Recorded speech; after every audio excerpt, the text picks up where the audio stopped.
If you're looking for the perfect gift for your handyman, your carpenter, or your craftsperson, you're in the right place. My name's Eric, and I've been a carpenter for over 25 years, and this is my guide to small stocking stuffer gifts for Christmas. So this is kind of what I bring on a everyday sort of carry to the job, and these are some of my favorite tools that I definitely recommend using, that I use on almost a regular basis. So we're going to start with the rulers.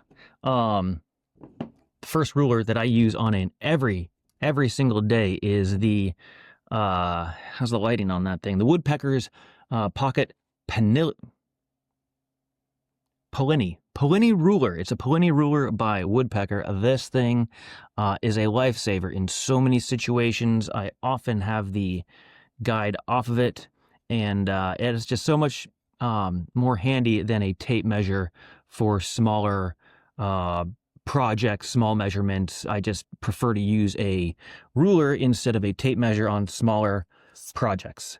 I also have an 8-inch, which I don't use nearly as much as the 6-inch. Also, if you're looking for something more affordable, Shinwa is another company out of Japan that I really recommend. Very accurate and affordable tools. I have 2 of their rulers, the 12-inch and the 6-inch. This 6-inch ruler is quite handy. Sometimes more handy than this because it's smaller, it's thinner, which means your marks are closer to your material that you're marking. So highly recommend some 6-inch rulers. I actually bought a whole bunch of these Shinwa ones, and I keep them in my pencil case and in different various toolboxes around my truck. So we've got some measuring done. Speaking of measuring, let's go on over here to this corner where I've got some of my squares. Favorite square is my Starrett 6-inch combination square. This one's a little tarnished. It needs a little love, but these things are incredibly accurate. The action is very smooth. I did actually also purchase a 4-inch by iGaging. It's okay. What I didn't like is that one of the ends was out of square. It actually was kind of nipped off a little bit. So I have to be wary of that when I'm using it, making sure that when I'm setting a depth, I know that I'm using the square end and not the messed up end. Action's not as nice, but if you're looking for something more on the affordable side, iGaging is a decent company. And then this little Machinist square with a lip is one of my favorite door work tools, because or any sort of small project where I have to be very accurate marking a face to another face and making sure that that line continues. When I want to do that accurately, I use this little guy and one of my smallest mechanical pencils. Speaking of marking, this mechanical pencil by Pentel is the name. Another Japanese product. I love these two things. They're just so comfortable in the hand. They write well. They're solid. They're metal. And these are some of my favorite marking and measuring tools. Marking and measuring, speaking of that, I will also occasionally use a blade to mark. It's more accurate than a pencil. Pencil, it's got some width to it. A scratch in the wood is much more accurate, plus you can put the edge of a chisel in there for very accurate chiseling, called a knife wall, I believe is the proper term for that. These Olfa blades are great. They snap off, so you always have a sharp blade. I do carry standard box cutters as well, just for more heavy duty work, but Olfa does make a heavy duty blade that is very nice, because when you have a long, thin blade, you can really get into some different kind of positions for trimming that you can't get with a regular box cutter or knife. So I do prefer that. And actually, let me tell you one more thing about these guys, which I almost left out. I almost forgot. I got my tool roll, which I don't know if I love or hate this thing yet. I'm still playing with that. But in this tool roll, part of my everyday carry is also this pocket Japanese pull saw. So it's great because it puts the blade away, out of harm's way, away from scratching myself, which, you know, happens a little too often. But this guy, cutting off shims, trimming a board to length when you don't want to bust out a power tool that's in the back of your truck 2 blocks away, very handy. You know, it's not really part of the stocking stuffer guide. I would do it in a different guide, but speaking of saws, a Japanese pull saw. This one is made by Temple Tool. I very much like it. It's got neat, very beautiful brass accents, dark wood handle, where most of the Japanese pull saws are a light handle, such as that, and they don't have the brass accents, which is a, you know, it's kind of a throw or a nod to American craftsmanship and tools. So having a pull saw around is quite handy. I prefer them to a push saw. I like the action better. Moving on, let's head on down the road. And what should we talk about next? I guess let's go on over here to this side. We've got some nail punches. Two that I very much appreciate is, one, you don't need a hammer. It's spring-loaded. You just take this puppy, pop it on your nail, and it'll drive that nail home. When I often don't have a hammer. I use a mallet, and I often don't even have one of those near me. So this, in a pinch, is quite handy. When I'm driving something a little more significant, or a few more, I use this, which is, once again, I believe, a Japanese nail punch. I saw this on some craftsman's Instagram page, and I thought it was a very neat looking tool. Picked it up, and I love it. It's handy. This end has more of a rectangular drive, which is handy for bigger nails and tighter spots. And even this little head can act as a small hammer. So this guy, I love it. I am going to post a link to all of these tools if there is one available down below, so easy access, and it gets me a couple of cents. So moving on up from that, StudBuddy. I mean, I do prefer a real stud finder, and I'll do that in a different video. But this guy, just to throw in a tool pouch, keep on a everyday carry thing. Just if I rarely hang things off of walls. I'm more of a door carpenter and other specialty projects, so I'm not really doing trim. But in a pinch, this StudBuddy is quite handy, and I recommend that. Oftentimes, when you are doing work, when you're finding studs, you're using a nail gun, and protection. Proper protection, safety glasses, and most of the safety glasses that you find at the big box stores are, well, less than desirable comfort-wise. I mean, I don't know if you can say these are fashionable, but I think they look better, and I just feel, I don't know, wise? Wise isn't the word, because that's ridiculous. But I do prefer these. There's another brand, Skogel, I think, that I'm going to try. These are Mavericks. And when you're doing trim also, small pry bar. Small pry bar is one of the handiest things. I like this guy. It's stainless steel. I think I picked it up actually at a paint store, but I'll look for one. If I can find it on Amazon, I'll put a link in. This little doodad is good for pulling nails. It grabs them surprisingly well. So being down here in the South, tools rust, and stainless steel is much appreciated. Moving on up the list here, we've got mini needle nose pliers. I have gone through many small pliers, needle nose. I've gone through nail pullers. When I'm trying to pull small nails, which I often have to do on these old doors, this small guy made by Crescent. I also made a pair of snips that works pretty well, but this, it doesn't break the nail or cut it as well or as much, so it's better for pulling. Use this quite often. Affordable, small, and very handy. Speaking of wrenches, this Knipex,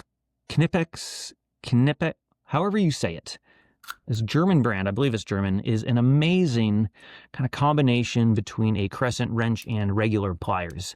So your action is limited, but with this button, you just move it easily up and down to the right place. So, you know, you can move it to your bolt size, or the next size up, and then you've got this great action. The other neat thing about this is it has a function where when you're pushing down on here, it locks the jaw.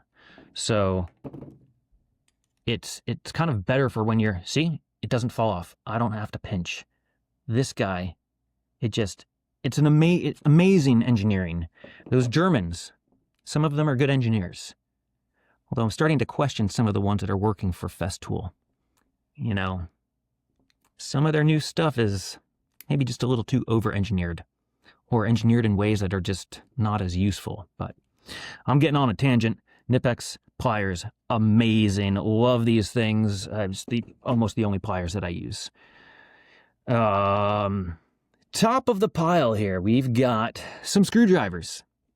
And this Wera ratcheting screwdriver is the best action. I've used a lot of the big box stores ones, big box stores, those ones that are sold there. But when one of my mentors, he busted out a ratcheting screwdriver, and I never thought of them as a useful tool. Figured if I needed to drive something that needed that much, I was going to use a screw gun. But doing door work and a lot of high-end hardware, you've got slotted screws that are brass, that are easy to tear out. And so for more delicate work, electrical work, and hardware work, I love the ratcheting screwdriver. It stores bits inside. I've changed some of them out for other ones that I use more regularly. And for tighter spots, it has a baby. It has a baby cousin. Baby cousin also has built-in drivers, which will pop right into the front if I can get them out. Here, come on, fingers, don't fail me now. I'm shooting a video. Look at that cute little stubby guy. I mean, you can get into some tight spots, same ratcheting action, and sometimes I'll just carry this because you can pop in a regular driver and you have a fairly decent sized screwdriver without having to carry this much around. On the affordable side of things, your standard, what is it, 10-in-1, 11-in-1, 9, I don't know, 7, a whole bunch in one. You have two-sided drivers. This is number 1 Phillips, and the smaller equivalent flat on the other side. You have dropping things. Don't do that over the water. Square bits, otherwise known as Robinsons, I believe. These the holders for them are all different size nut drivers as well. So I think it's 3/16 or so, all the way down to, I believe, smaller than a quarter. But this is quite a handy tool. Electricians always have them. See, there's another side with, once again, more options. I always keep 1 or 2 of these around. This one is made by Lennox, which is a good quality company, I believe. Let's see. 2 more items. Speaking of screwdrivers, screws. And driving screws into hardwood can be one of the most challenging and frustrating situations. Snapping off screws. Modern affordable screws are getting less strong. The quality is going down. And when you're putting a screw in and out, it creates friction. And that friction builds up heat, and that heat will make the metal weaker. So what we use is screw wax. It's just a paste wax that I just dab a little on your screw threads and pre-drill your screw holes. That is a lesson of the day. Always pre-drill your screw holes because, well, it allows the shank and all that material to there's a place for it. And then the threads catch the wood, but the shank of the screw has a place, and it's not pushing the wood out of the way and splitting it. So pre-drilling and then utilizing screw wax is an amazing tip and tool, which leads us to, I believe, the last thing here on the list. If you are working on any doors, got your some stuck doors, some doors that need adjusting, door shims. They come in packs. They snap off. They are they have holes already for these screws, so you can loosen your hinge and slide it in. They come in 3.5 and 4-inch, maybe some other sizes. I've never found them in the big box stores, at least recently. So I've had to order them online. They came from Amazon. They also have a small taper, because when you get the pinned side of the hinge, and that pushing out will push the door away from that jamb and into the other jamb, so you can get a more equal reveal around there. And if it's sticking, you can adjust with these. Putting them the opposite way can actually sometimes pull that away. So many ways to utilize these. They're handy, they're quick. And instead of trying to rip something this thin on your table saw, which is difficult and dangerous, I suggest these plastic door shims. I think that brings us to the end of our Christmas stocking stuffing tool list for people that do things. That's my list, that's my story, and all the links are in the description. Hit that thumbs up if you like the video. Let me know in the comments if there's other tools you want me to review and talk about, and I think I'm gonna go make another video about some of the bigger tools, things you can wrap, put underneath the tree. They're gonna be more expensive. Oh, I forgot one. Guys, I had this here this whole time, and yeah, last one, the Dremel angle. Dremels are handy. Earlier on in my career, I never really understood the value of them, but the more into detail work I get in hardware, having a Dremel and then an angle head, so that it's just more accurate for cutting items. And just, if I have to modify a piece of metal or nip off a screw, this tool with the angle head is invaluable. I mean, this thing is always with me. So yeah, last tool, bonus tool, whatever we want to call it, Dremel angle head. Once again, all the links are in the description. Give me the like, leave a comment, subscribe if you like this sort of stuff, so you can get the next videos, because I'm going to go make some more and go post some more real quick. Yep, that's my plan. See you guys soon. Thanks. Bye.